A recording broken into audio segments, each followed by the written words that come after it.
We are live. Hi, everyone.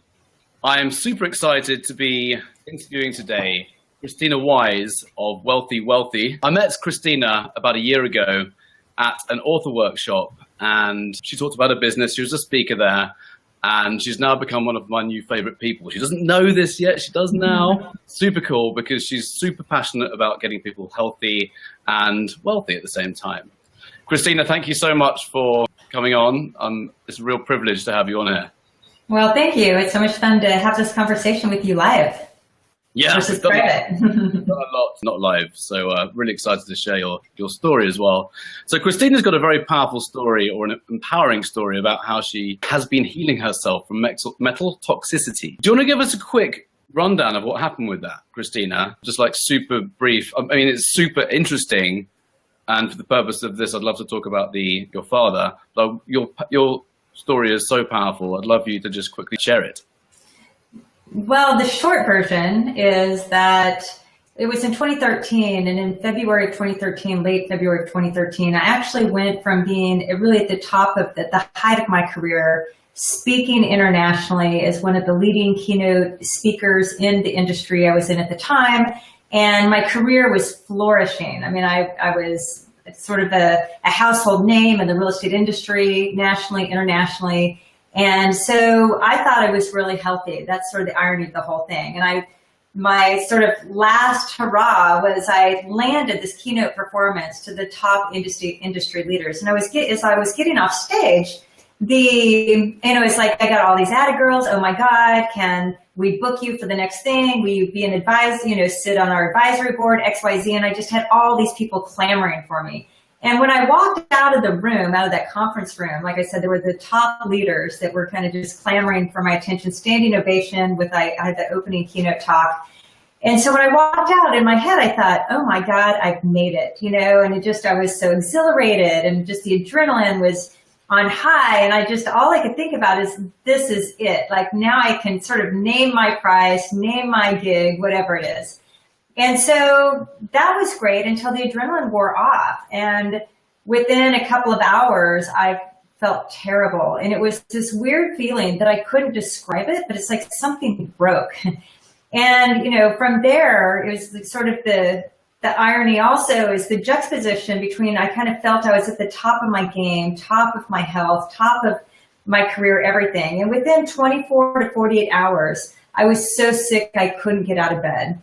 And so that went on to where I got proceedingly worse day over day, where I lost my ability to think, all my hair started falling out, I couldn't keep food down.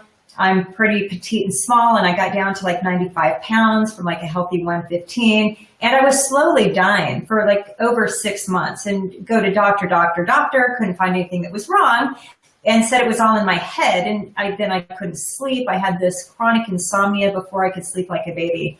So that went on, like I said, for months, and got worse and worse, until finally I stumbled across a functional medicine doctor who went through, spent hours with me versus 15 minutes at a time, all the other doctors. By this time, I was probably on 6 to 8 prescription medications, but before, I had never even been on a prescription medication before, never even taken Tylenol unless I was dying, which was very rare. And so she went through like a 3-hour interview with me, and sort of towards the end of the conversation, and she asked me all kinds of questions, but she said, have you had any dental work in the last 6 months? I said, well, in November and December, I got all my mercury amalgams taken out to be sort of replaced with white enamel fillings. And I had a titanium implant put in and these different things. And she said, oh, you have mercury poisoning. So it was that, she basically diagnosed me within 3 hours of this conversation, as opposed to 6 months of trying everything and being told that nothing was wrong. So she said, let's get some heavy metal tests, and we did. And it just so happened that I didn't only have mercury poisons at toxic, deadly levels, but I had lead, thallium, rubidium, cadmium, aluminum. There was the mercury, and I had 7, whatever the 7 were, and they were all to the very right. You have it's sort of green, yellow, and red, and then to the right of the red, you can go as far to the right to where it cuts off. And I was all the way to the right on all of those. And it was like the worst case she had ever seen, and her toxicologist that she was connected to had ever seen. And they didn't even know why I was still alive or how I was. Obviously I'm meant to be there. But really it all kind of came from heavy metals. And I think what really threw me over the edge is I was pretty toxic already. But when I got all my amalgams taken out through traditional dentistry, I probably consumed and inhaled the mercury, and it just sort of, flooded my body, poisoned my body. Wow. Crazy. There's a really, it's the argument to have them removed or to keep them in your mouth is such a fine line, isn't it? Because I imagine you went to a very top level dentist to have it done. But one of my own clients had this done about a year ago before I started working with him, and released toxicity into his body as well. Well, this was back before I was introduced to sort of the alternative integrative functional medicine side. Like I only knew of traditional conventional medicine. So, I went that route until, like I said, I stumbled across functional. I had no clue this whole other side of the health industry, really, that's, very small in comparison. So I just went to a traditional dentist that, I think they did a few things, but, it's not the same way since. Now I only go to a biodentist, and she, right. So the biodentist, which they look at with my biodentist, she does take out fillings, but I mean, they're like in suits, they have oxygen, they do like all these different, techniques basically to make sure that not only that the patient doesn't consume or inhale any of the mercury, but they don't as well. And she even talks about that, it's a hazardous waste. So with the mercury, even though the traditional dentist will still put it in our mouth, it's illegal to put mercury in the normal water system or even the normal waste system. It has to be in hazardous waste material to be taken away in special, containers or whatever.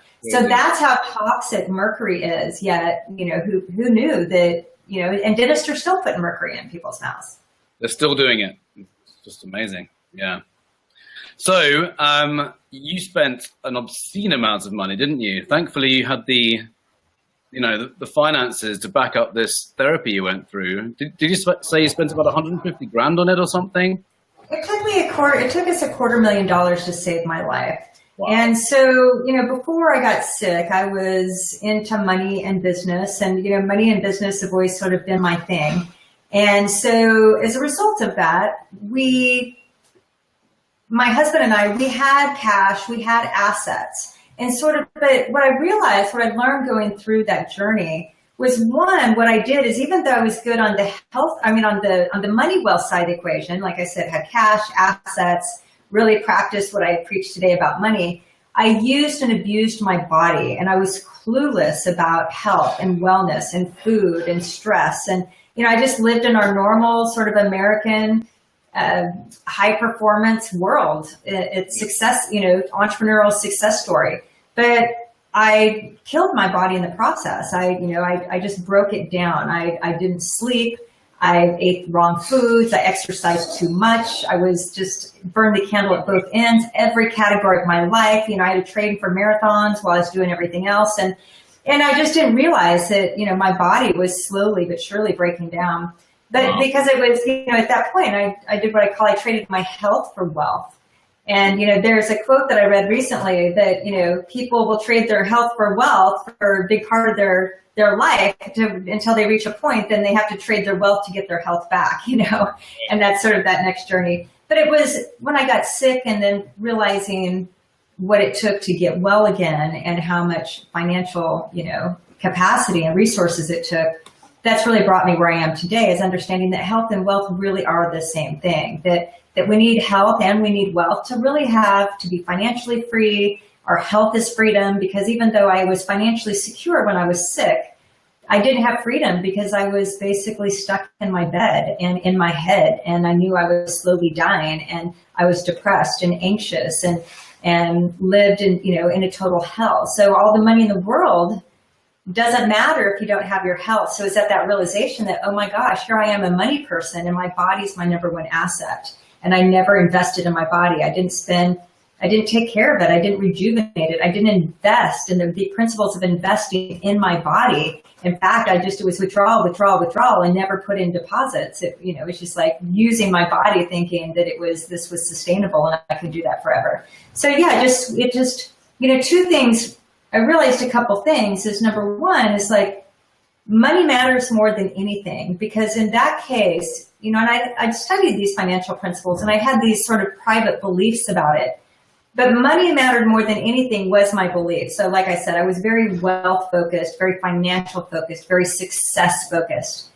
But what I realized when I was sick and coming out of being sick is that, but it's not about the money. So money matters more than anything, because in my case, it saved my life. I am convinced that had we not had the cash resources and the ability to cash in a few assets, that I wouldn't be here today. So it took $250,000 of cash to save my life.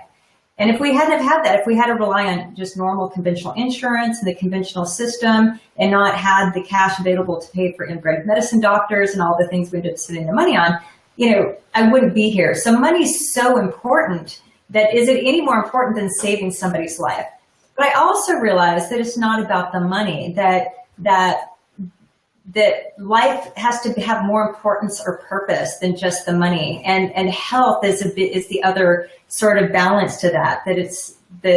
So then I sort of turned my next pivot of my life to the study of health wealth to match my knowledge on the money wealth.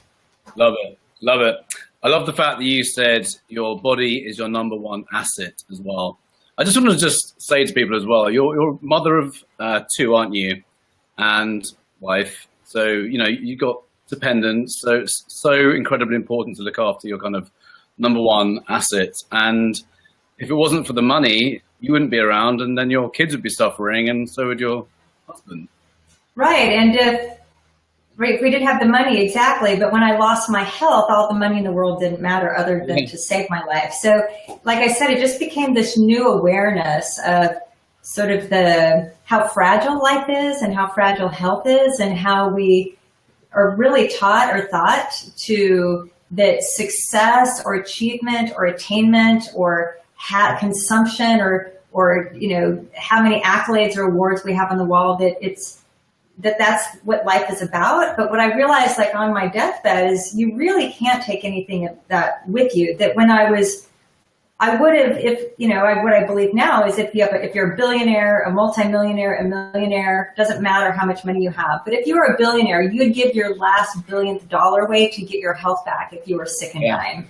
So that's just, it puts money in perspective, and you don't care about the success, the achievements, the awards, the accolades, the trophies. When you're sick, the houses, the cars, the material possessions, you would give it all away just to have your health back or to have time to spend with your family and your loved ones. And so, it's just this realization, I think, that until we hit, I say that change never really happens until there's a crisis. And many times we don't really look at our financial practices or philosophies and practices until there's a financial crisis. And then, this is your work and your life's work, and, how you help others is many people don't take care of their health until there's a health crisis. And, that's what I bumped into. Yeah. Fantastic. So should we segue into your father now, your story with your father, because it is a sad story, obviously, but it's what you're learning along the journey is just incredible. And, the things that you said at the weekend when I went to go and see you in Texas really, really moved me and everyone in the room for sure. And, you came up, you just described what cancer is, and you've done so much research into what it actually is, not what the media says it is, not what doctors say it is, not what oncologists say it is. You found out what it actually is. And would you mind if we jumped into that story now? You started off by saying something like when you went to go and take your father to see the oncologist, what happened? Yeah, well, so all of this that I shared, the event that you attended last week, and then, even obviously a follow-up conversation now, this is all very new to me. So cancer had never directly impacted my life prior to then, about 30 days ago. And my dad, he thought was healthy, and we thought he was healthy. He kind of was limping around a little bit. He thought he just had a pulled muscle in his leg, and he thought that this cough that wouldn't go away was just allergies, because we have a lot of allergies here in Austin. And so finally, his chiropractor, of all people, said, you know, Jim, you really need to get that thing checked on your leg. It's continuing to grow. So Dad went to his normal doctor. The doctor looked at it, said, this doesn't look good. We need to send you to an oncologist just to be sure. So long story short, got him in to see, you know, an oncologist, and they did all the x-rays and everything that they do. And we went in to, like, before, when we're in the waiting room, I mean, Dad was nervous because the C word had been mentioned, but, you know, it wasn't even that big of a deal because he thought he felt fine, other than, you know, little inconveniences and little pain. So we go into this small room in this oncologist office, and the oncologist, the doctor, comes in, and it was just the most surreal, weird experience. Number one, the oncologist wouldn't look my dad in the eye. And he's sort of there on the examining table, and, you know, the doctor had done a few little tests on him. But then he was looking at me, and there was, you know, my dad, his wife, my husband, and myself, because they wanted us to go with him. And so the doctor's only looking at me, I guess, because I was kind of the one asking questions or whatever. But he wouldn't look Dad in the eye, and he said, okay, your dad has stage 4 terminal cancer. And what I'm going to recommend is that he's going to, in the next couple of weeks, he's going to be in a lot of pain because that sarcoma, that tumor in his leg, is continuing to grow and push his nerve out. And so he's just going to experience more pain and more pain. And so I recommend that, let's see, he looks at his kind of watch and calendar or whatever and says, I'm going to recommend that next week we go ahead and get him in for surgery to amputate his leg, and we'll take it off at the hip joint. And because we need to remove it all, and then, you know, you're probably going to want to get hospice set up for him.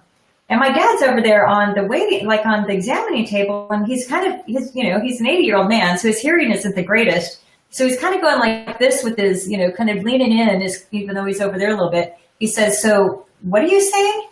And again, the doctor won't look him in the eye, and Dad says, okay, just tell me, how much time do I have? And the doctor says, a few months.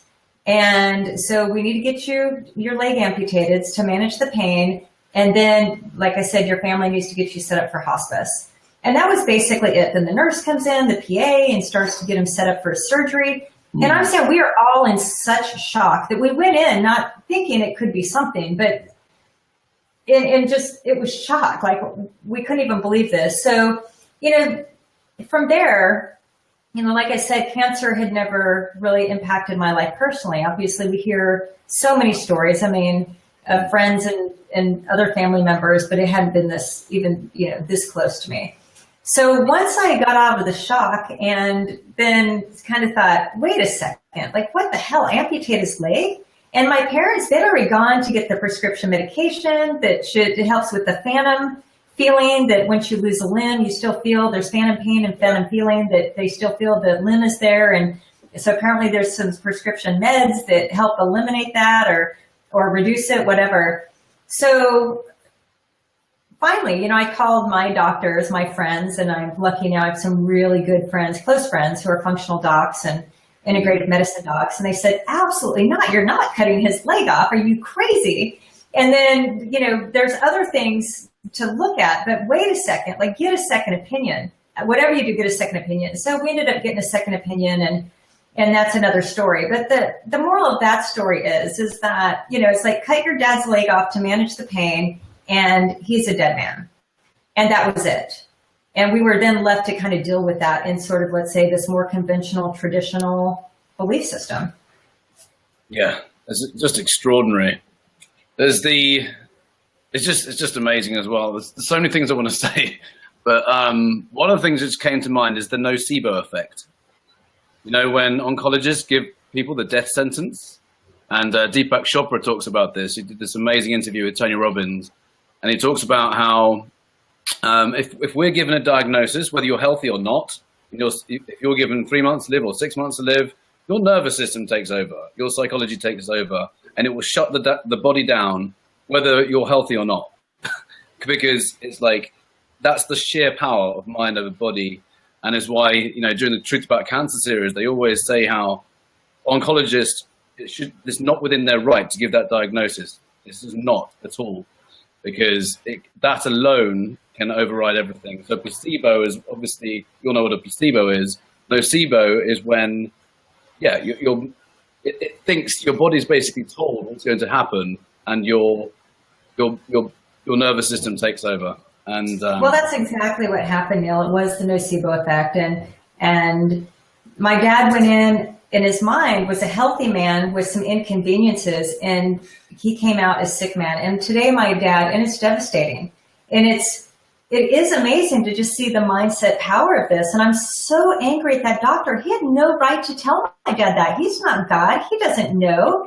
There's cases of people living much longer than I've come to find out since that the status of my dad's condition, his cancer in his lungs, there have been other cases, and I've come across tons of them that have been in very similar situations, who lived longer than three months, and some of them have completely reversed their cancer. So what right does he have to tell my dad? Like, he doesn't know. It's just so unethical and wrong, to your point.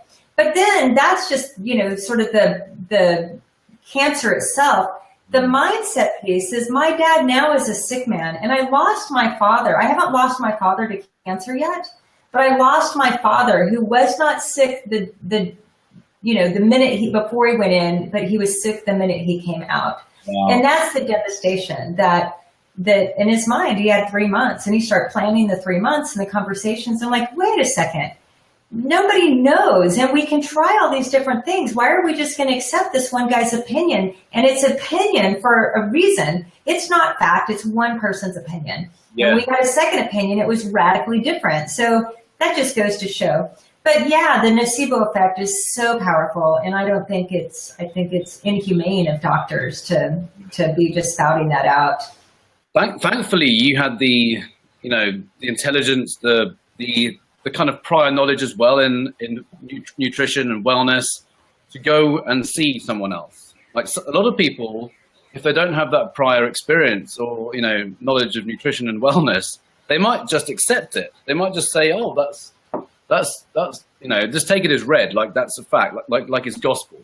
But you were so fortunate to actually go and explore other areas, and having the resources around you as well was just phenomenal, a godsend, really. And it led you to discover something pretty incredible, didn't it? Something to help with the pain. Yeah. So, on that note as well, is that if I hadn't have gone with my dad, with the knowledge that I have and the sort of the network that I have, that if he and his wife had just gone in alone, let's say we lived out of town or hadn't gone or whatever, my dad would be without a leg right now, and he would have died. He wouldn't have recovered as an 80-year-old man with cancer from an amputation. How a healthy person can barely recover from an amputation, right, let alone a sick man, a sick person. So, that's what's scary to think, that had they been on their own, they would have just done what that one doctor said. He would have had his leg amputated, and he would have died. He would have lost his dignity. He would have, if he's going to die anyway. The second doctor said, I just disagree with that other one, but even if you were to die within whatever time frame, would you rather die with one leg or 2 legs? And my dad's like, 2 legs, of course. And so that's the sort of thing. There wasn't even kind of a question, but it is scary to think, had I not gone with him, my dad would be without a leg right now and probably would already have, wouldn't have recovered. Wow. Mentally or physically. Incredible. Yeah. And that oncologist was trained as a surgical oncologist, wasn't he? So that's all he knows. He's taught how to cut people open and take off limbs and tumors. Right. I didn't even know there were different types of oncologists. So we come to find out later that he's a surgical oncologist, which, to your point, he cuts things off or cuts things out. And so he's just going with what he knows and believes to be true. And, but I don't think that was the best advice or opinion for my dad's case, right? But that's all he knows. Yeah, that's all he knows.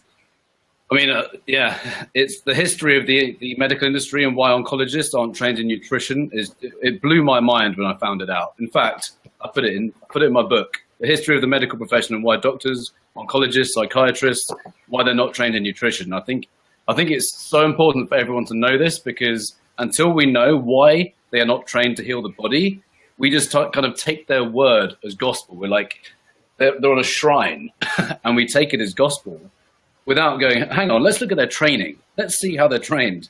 And I'm not trying to bash them because they've got the training that we're given.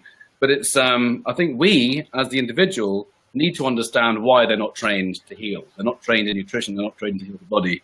And then with that alone kind of empower us to take our health into our own hands. And ultimately, that's what you're doing, isn't it? And helping other people do the same thing. So what did you discover about finding out how to get rid of the pain in his leg? Well, once we discovered this, I just, in sort of my normal fashion, and part of how I reversed my own disease, it took me 3 years to really reverse it. But one of the things I discovered was that the doctors couldn't fix me. I mean, they could assist, but it was up to me to learn, to heal myself, to, chart my own numbers. Like, I had to be the active participant. I had to be the leader of the cause. And doctors, their job, they're busy, their job isn't to save me. It's my job to save me with the assistance of whatever resources I might have access to or available. And so doctors can be part of that. But I just realized that my own healing journey was up to me, versus my notion before was to advocate, was just to go to the doctor so they could fix me. So, it was through my own healing journey and realizing what it took for me to heal myself and to fully recover that, and it took a lot of research, tons of research and learning, reading your book, lots of other books, listening to podcasts, interviewing people, like whatever the case was, but just a lot of study and research and, basically years worth at this point.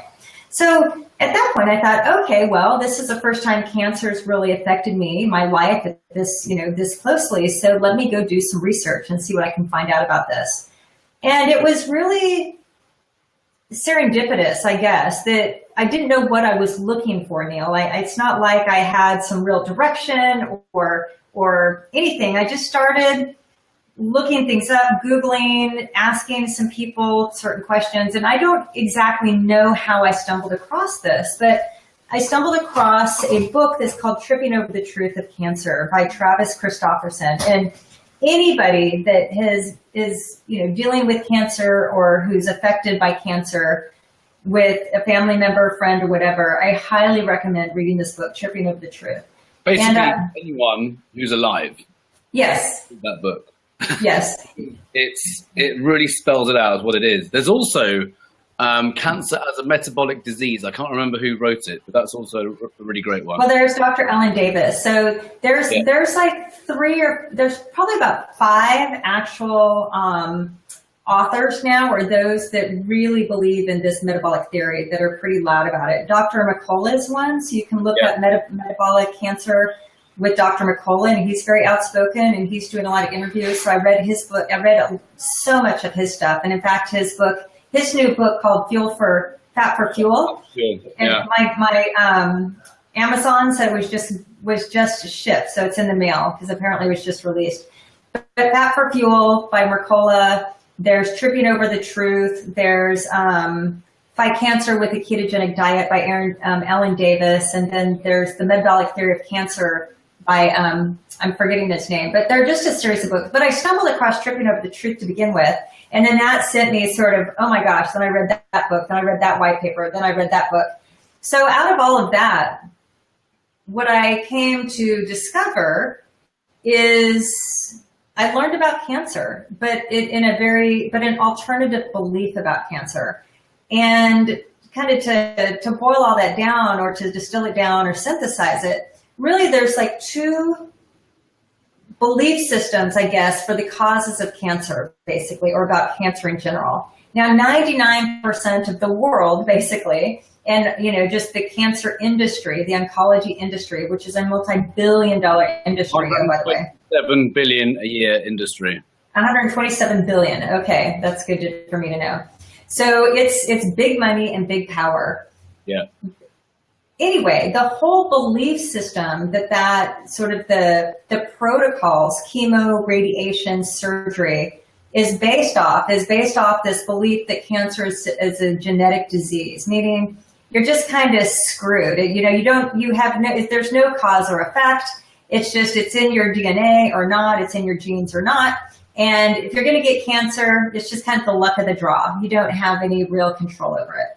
And so that's the whole industry, is around that notion. And as a result, food doesn't matter, lifestyle doesn't matter, nothing you do matters, because it's just a genetic disease and people get cancer, is really what the industry believes. And that's a big part of why, the traditional oncologist doesn't believe food matters, diet matters, exercise matters, XYZ matters, because, you had bad luck.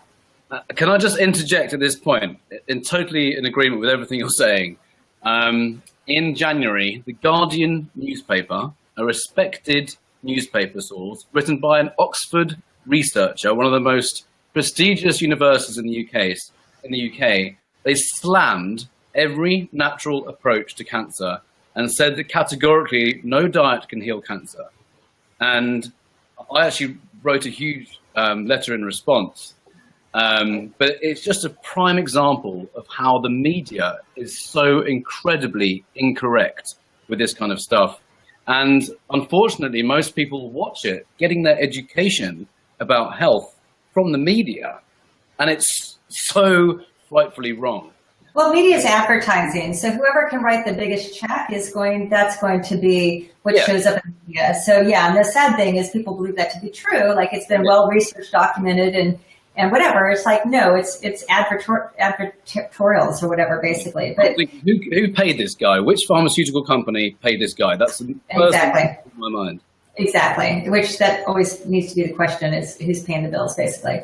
But that's the genetic theory of cancer. And there's been billions of dollars to really study this, support it, and even after all of that, kind of after billions of research dollars trying to prove the genetic theory of cancer, that they still can't isolate the genes that would cause cancer. So, but they're just going on because that's the way it's always been done.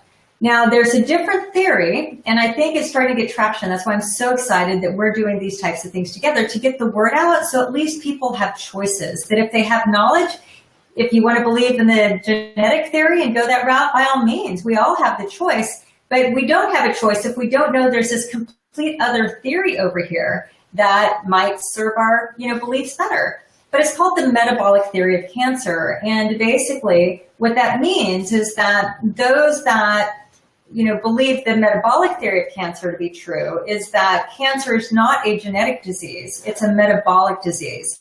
Meaning that our metabolism basically is what produces energy. Again, it's a complicated system, but our metabolism is taking food and then taking even the glucose, or the fat, mostly for food, combining it with oxygen. It goes into something called cellular respiration, which is a Krebs cycle, which is taking basically the raw materials of food, all this sort of chain reaction to create what's ATP on the other side, which is energy, basically, that we use to move, to talk, to sing, to dance, to watch TV. I mean, everything. Once the battery dies, ATP dies, obviously we die. So our body's constantly making ATP.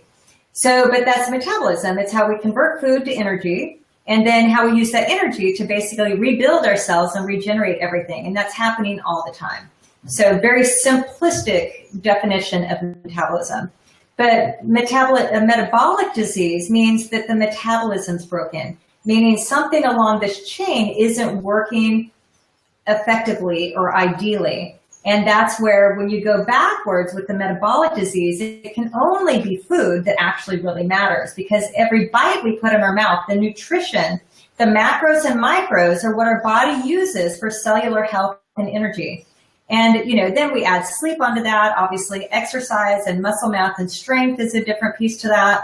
And then there's, environmental factors that we add onto that. But yes, all the cognitive abilities, hormones. So there's these other factors as well, but it all starts with food. Every single bite we put in our body So as a metabolic disease, food matters, nutrition matters, and it matters more than anything. And the metabolic theory basically says that cancer basically is caused by the normal cells become unhealthy because the mitochondria, which are the little power plants of the cells, become compromised. They start to become unhealthy. They start to break down, become damaged, become sick.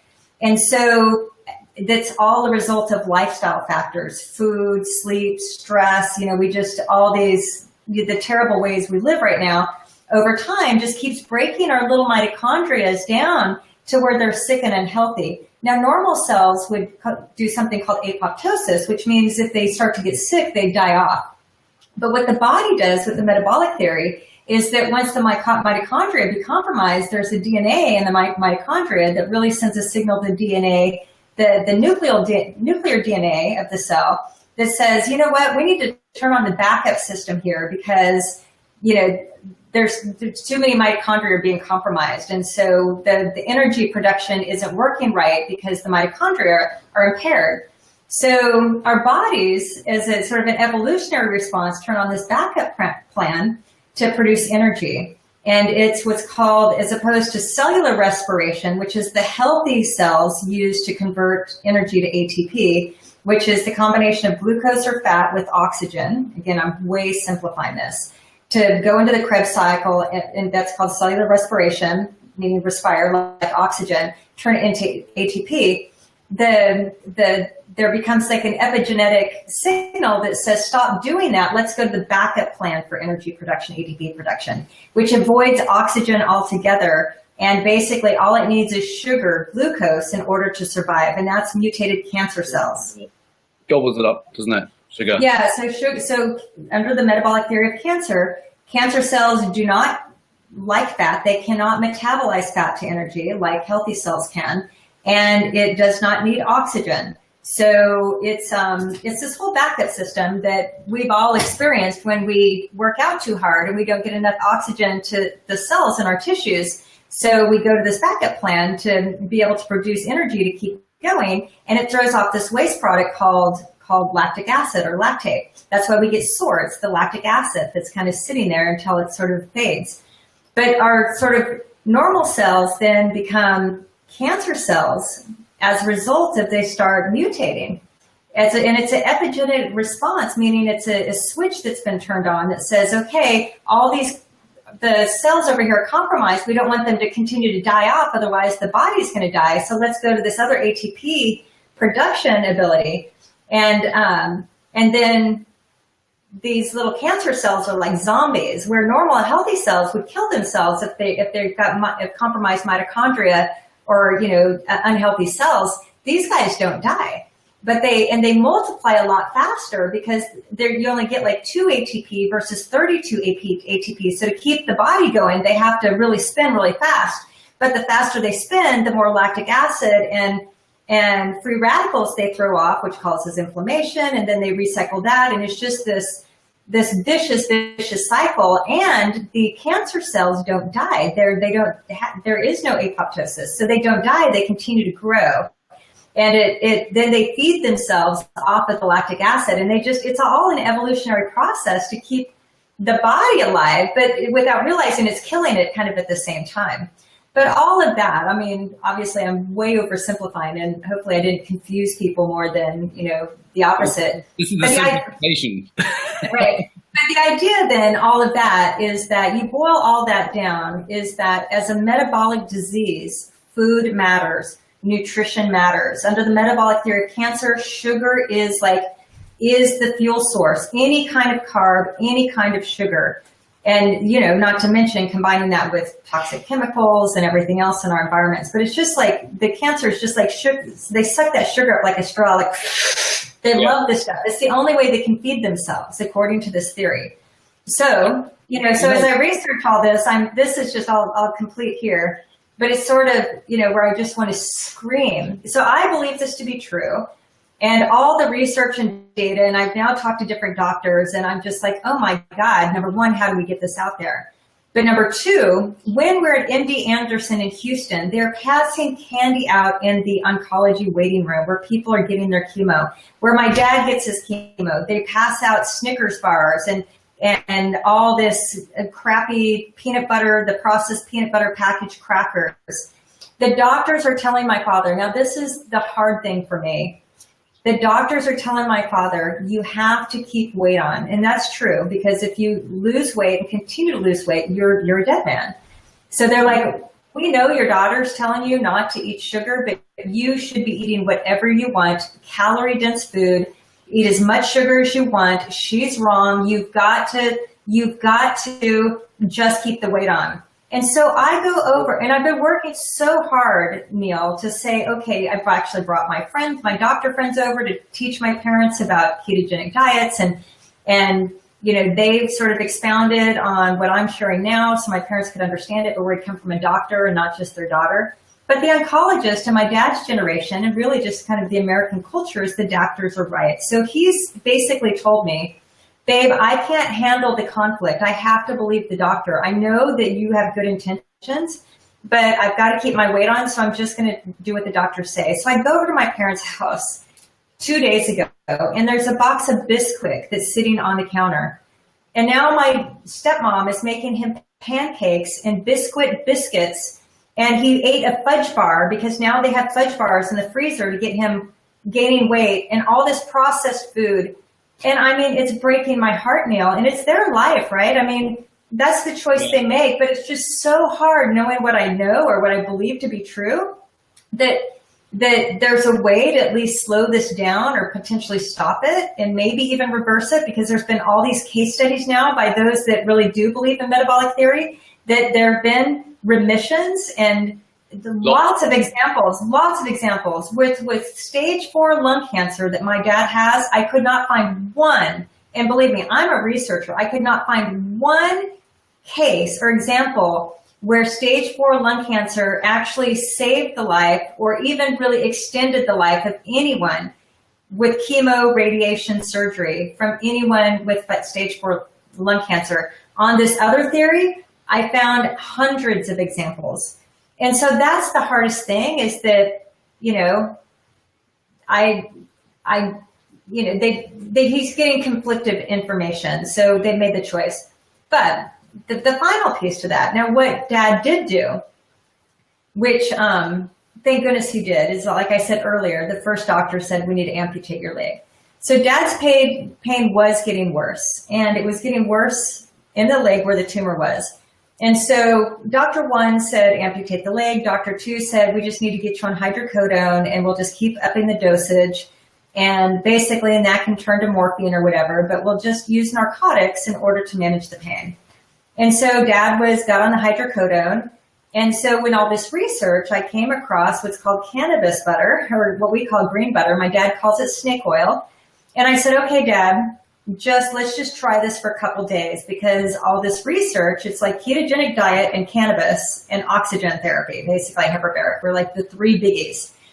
And so with the cannabis butter, I said, Dad, I've done all this research and it can eliminate pain for the sarcomas, for tumors. And so I said, so let's just get off the hydrocodone. Let's just do it for 3 days. And if it doesn't work, we can say it, we at least tried it. So we got him cannabis butter. And he started putting it on his leg. And Neil, if I didn't experience this firsthand and somebody told me this, I wouldn't have believed them. But my dad was in serious pain, and he puts his cannabis butter, starts putting it on once a day, twice a day, then once a day. 0 pain. He has had 0 pain.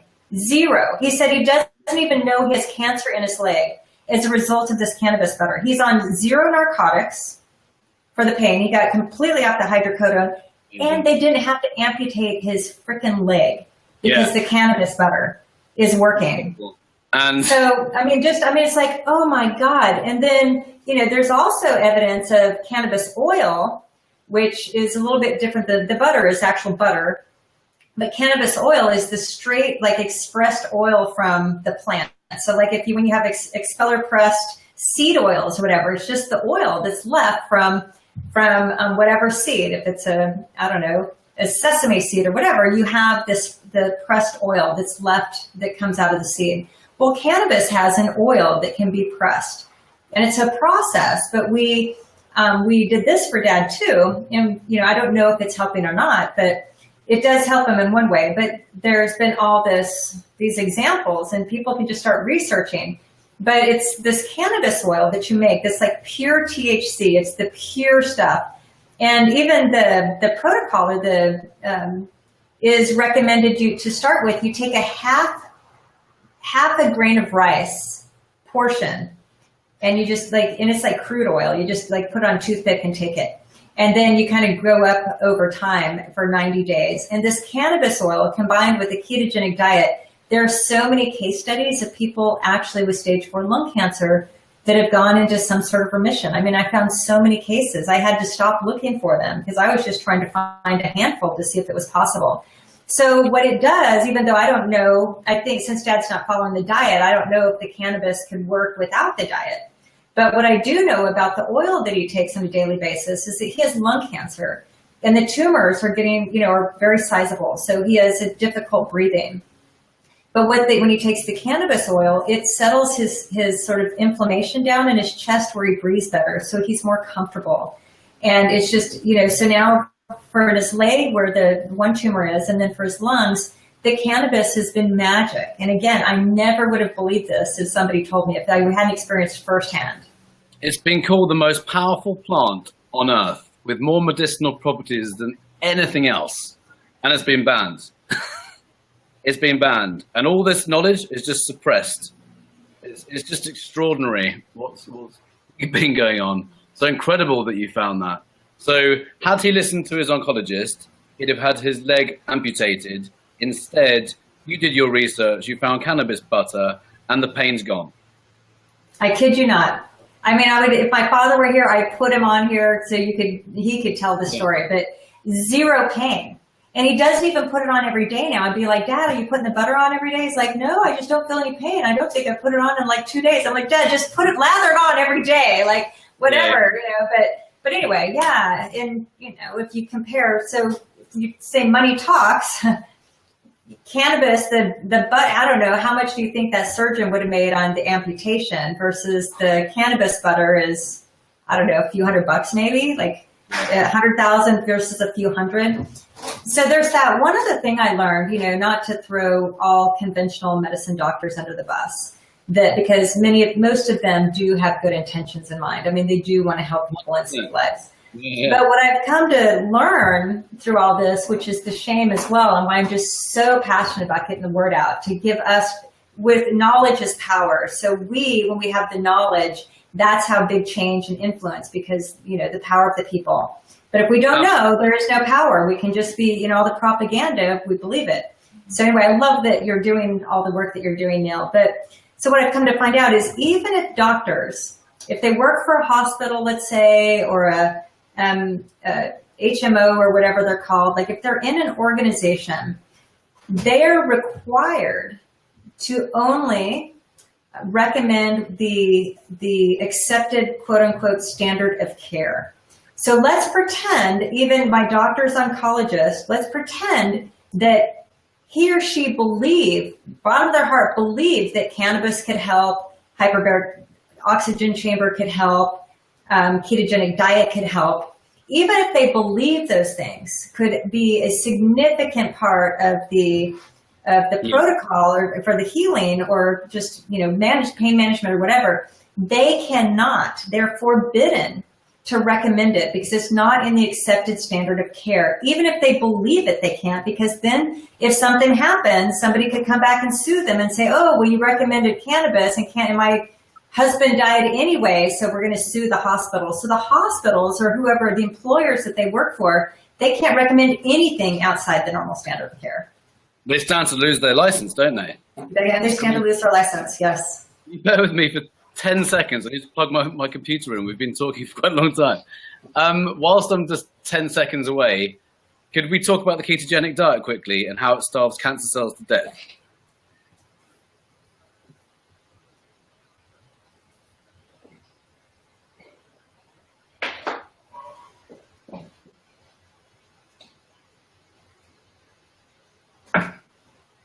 Okay, I'm back.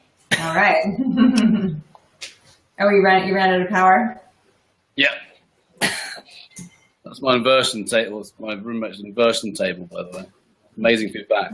Oh, yeah, awesome. I haven't tried one of those. So really, some of the protocol under the metabolic theory is, one is that cancer cells love sugar, and they can only metabolize sugar, any form of sugar or carbs. And so in order to starve the cancer cells, the recommended treatment, the primary recommended treatment is what's called a ketogenic diet. And it's basically, again, keeping things very simple. There's like two pathways, metabolic pathways to convert food to energy. And one is carbs, where if you eat carbs, that converts to glucose. That glucose combines the oxygen, goes through the Krebs cycle, and then produces ATP, like I talked about. But another pathway is fats. Fats, our bodies can use fats. When there's not enough sugar available, the body will start to burn fatty acids or use fat to produce energy. So it's another pathway, another fuel pathway. It's like a hybrid car where you can use electricity or gas. And when you run out of gas, and you can turn on electricity, or if you run out of electricity, then you can use gas. But it's just like a hybrid car. But our body uses only glucose for the most part, unless the glucose stores are too low. So what the protocol is to rob the cancer cells of sugar and switch to the fuel source pathway of using fatty acids that convert to ketones that then combine with the oxygen, go through the cellular respiration Krebs cycle and produce ATP, just like it does with carbs.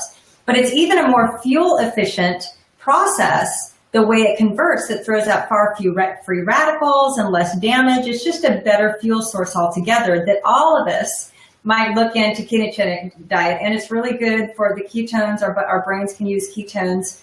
So it's really great for cognition and energy, you know, when our brain gets used to using ketones. Yeah. So, but anyway, it's following a ketogenic diet, which is basically 80% of all your calories each day come from healthy fats. And then the proteins and then the carbs only come from vegetables, basically. And you just rub, because obviously vegetables are carbs, but there's such a minimal amount. But it's where your body actually converts. And it takes some time, but it converts over to where it starts to only burn fat for fuel. The cancer cells are starved. If they have no sugar, what are they going to do?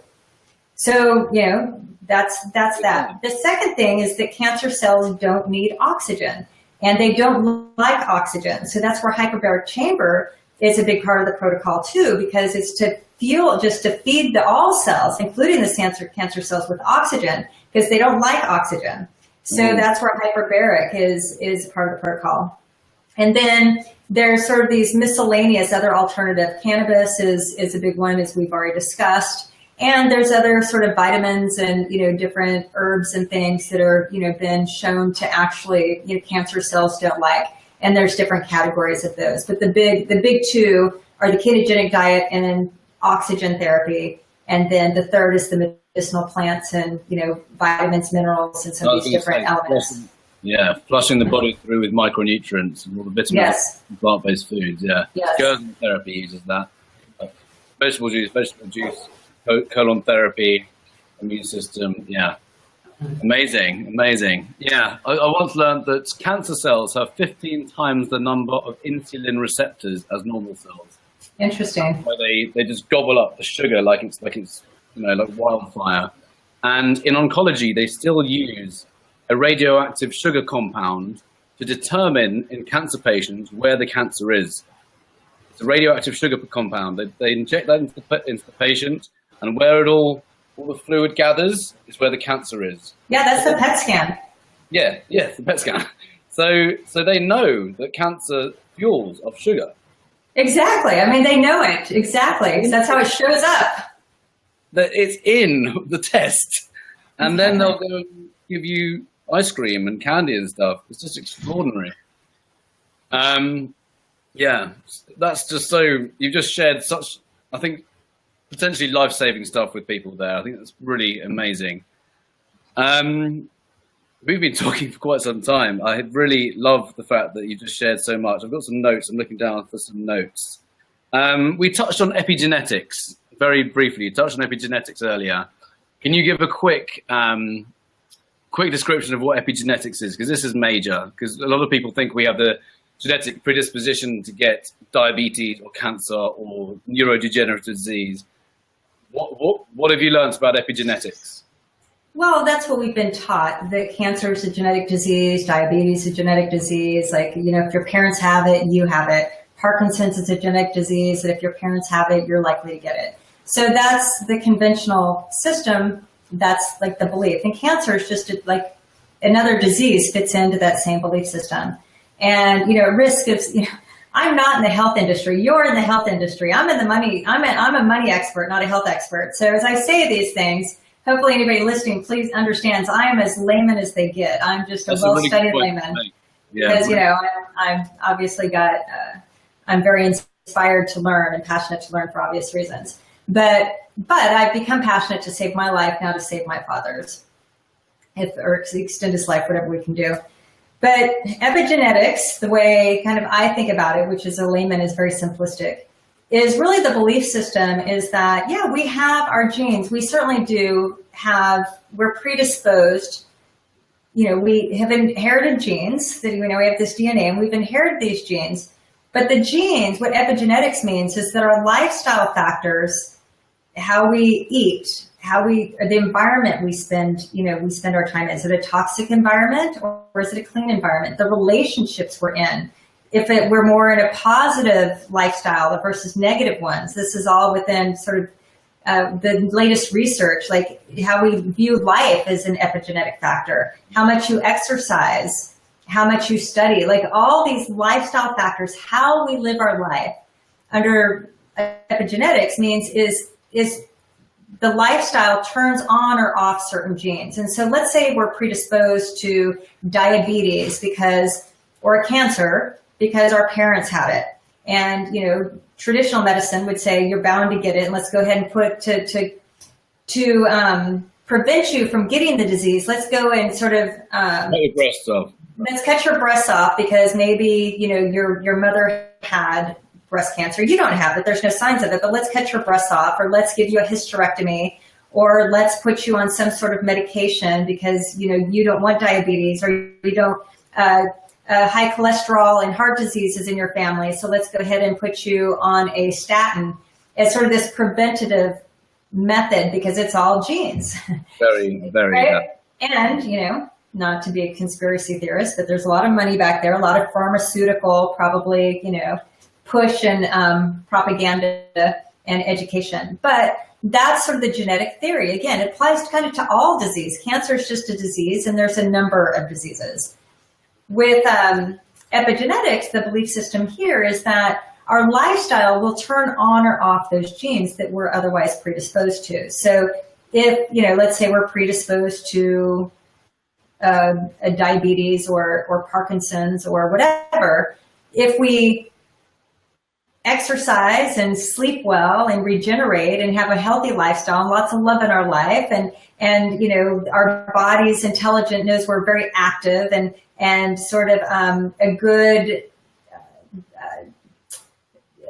animal almost to have on the planet, worth the resources it takes for any animal, including human beings, to be on the planet, then we are going to turn those genes on. So because this is a really good, vibrant, useful body that contributes to the universe and to the planet.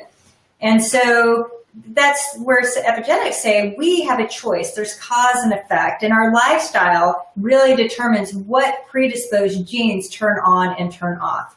And so that means what I love about that is that when it's the genetic theory, we have no control over our future health or how we're going to end up. But under sort of the epigenetics research and understanding, it's like, no, I have a choice, and I can test for certain things, and I can measure my micronutrients, and I can measure how I'm doing health-wise, and I can change my environment, and I can improve my health, and I can monitor my sleep, and I can I'm empowered and have control over the future state of my body, is basically what epigenetics says. And so anyway, I just think it's such powerful and awesome new understanding, research and understanding, because before it's just like, oh, it's just the luck of the draw. the other side of that, the good side is we have control. The bad side is that it's up to us, and it takes some extra effort to eat a healthy diet, to not eat processed food, to make sure we get off our ass and go out and exercise, to create a healthy environment, to not eat, all the processed stuff, or, not just, run our bodies ragged or be too sedentary or whatever. So, we basically more or less, again, oversimplifying, but we get to choose whether we want a disease state, an unhealthy body, as we age, or if we want to have a healthy and vibrant aging body that hopefully doesn't have any disease up until, we're all going to die at some point. But obviously, if we can push that out, the longer, the better, and feeling a lot of energy and vitality along the way, then, why not? Yeah. It's in our control, and then we don't have to rely on doctors so much. Yeah. And that's what it's really about, isn't it? So we take our health into our own hands. We decide which genetics will run us, or we can override those genes. And I once heard them described as there's two different types of genes. There's the ones that are like dictators of your life, which there's no kind of going about it. That is exactly the situation. That's what you're dealt with. They're the cards you're dealt with. And then there's the committee, and it's the committee that you can dictate which way they go. You can dictate which DNA is switched on or which one isn't, by how you eat, what you put in your mouth. So food is epigenetic, how you move your body, manage emotions, etc. So really incredible what we can do by what we, how we look after ourselves in that regard. Incredible. So we've been talking for quite some time. What would be your number one piece of advice for anyone now suffering from cancer? Well, just like where we started, is pick up Tripping Over the Truth. I would get Fat for Fuel by Mercola. I'd get the Fight Cancer with the Ketogenic Diet by Ellen Davis. I would research Rick Simpson oil for cannabis oil, look up cannabis butter. There's recipes online for, however it might be useful. But really my parting words would be, take control. Don't just give your life to the doctors. Look at them as resources. They're there to help. But remember to question, get more than one opinion, do your research, and, nutrition, despite what the doctor says, nutrition is the most important factor, and cancers love sugar. So, that would be the biggest piece of advice, is change your diet. Yeah, absolutely. Awesome. I think we've covered most things I wanted to discuss. I think that's been so valuable, Krisstina. Thank you so much for sharing that. If they want to find you, how do they find you? Oh, well, the one thing to get more information about this, I have a podcast. It's called Wealthy Wellthy Life, and you just go to iTunes or onto the podcast app and search Wealthy Wellthy Life, and you already spelled it for everyone. And I'm starting to interview. I just interviewed Ellen Davis. I'm going to be interviewing Travis Christofferson. I'm interviewing Dr. Nasha Winters, who has a book about the metabolic theory of cancer. So I'm going to start interviewing the true, doctors and scientists that are behind this theory, so it can come straight from them, because, I'm sure I bastardize the whole thing when I'm trying to describe it. But that would be the best place, anybody that wants to learn. And other than that, I just say Google my name. There's easy ways to find me. Awesome. Thank you so much. Thank you, Neil. This was so much fun. Thank you. I'm in the broadcast now.